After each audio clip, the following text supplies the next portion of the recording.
عبر قناة ميدياتك. أهلا وسهلا ومرحبا بكم في بطولة بلدية رابغ الرمضانية. معي في هذه اللحظات نجم هذه المباراة الكابتن عبد الله اليوسفي، اللي استطاع بشكل كبير في أن يساعد فريقه لتحقيق هذا الانتصار.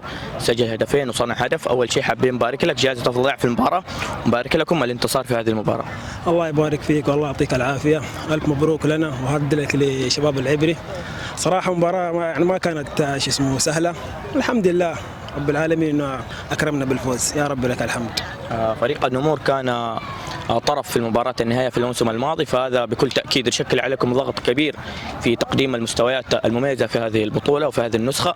كيف تقدروا تتعاملوا مع هذا الضغط؟ والله بإذن الله احنا جايين بإذن الله عشان نحقق البطولة دي. الموسم اللي راح زي ما قلت انت خسرنا النهائي، بإذن الله السنة ان شاء الله حنكون ان شاء الله متوجين للبطولة بحول الله. بايش حاب توعد جمهور فريق النمور؟ ما شاء الله الجمهور كان حاضر اليوم يشجعكم. بإذن الله نوعدهم بالبطولة بإذن الله. الله يعطيك العافية. شكرا. الله يعطيك العافية.